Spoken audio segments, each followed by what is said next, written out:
Today we're going to fill a pump valve housing with oil. This is the housing that is put together. It comes in two parts. There's a top plate, which has the pump and the valve on it. And this is the bottom piece. And they go together like so, and are held together with these three screws. There's a drain hole on the top, and the diaphragm on the bottom, and two holes on the bottom. On the pH configuration, this hole is filled with a plug, so this tube is not here. Also on the pH configuration, this is a CO2. There's only two inlets on the top instead of three. So today we're going to fill this with oil.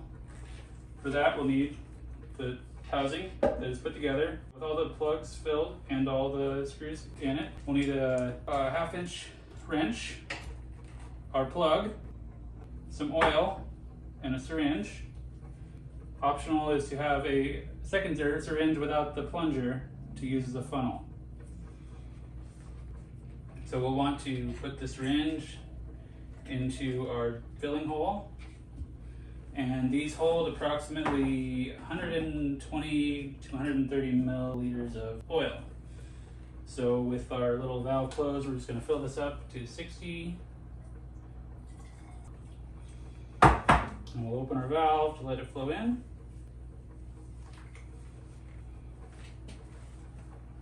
That's finished. So next we'll take this out, jostle a little bit to make sure the oil's seated in. There's a diaphragm on the bottom, so we're just going to push on that a little bit. And we want to make sure that there's no air bubbles inside here, which will be caught in this area. So we'll push on the diaphragm after it's partially filled to make sure the air bubbles get out. Then we'll repeat this with another syringe of 60 mils of oil. This time, for the second one, while it's filling, we'll tap on it. Once the second syringe is almost drained, you're going to watch out for overflow because it will make a mess. So after we've done that twice, we'll use the other syringe to fill up the remainder. So we'll just inject it in here until it starts to come out, where we can see that it's almost full. There it is. This is the most important part of this process. We need to make sure that all the bubbles out of the pump itself. Inside the pump here, there's little holes in the back side and the side here, and we need to make sure that we get all the air out of there. So we're going to hold this with our thumb over the hole and the pump cable down, and we're going to push on the diaphragm. Get real close and see if you can hear it.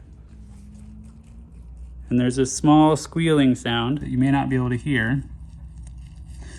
We need to make sure that is gone. Once we've done that, both on the bottom and on the right side in two orientations, then we can fill it the rest of the way with this top off syringe. Cover it again. Do some slaps. Do some shakes. Do some more slaps. Some more shakes. And now our plug, and make sure you can still see the oil.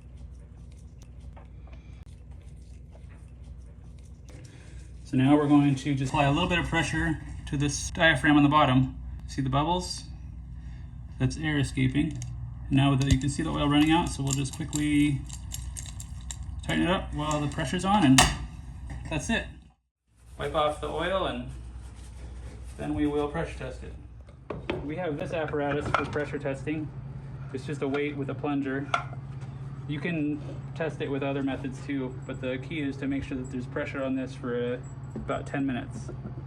So we'll put this on here, make sure not to crimp the cables or the lines, and we'll leave that for 10 minutes.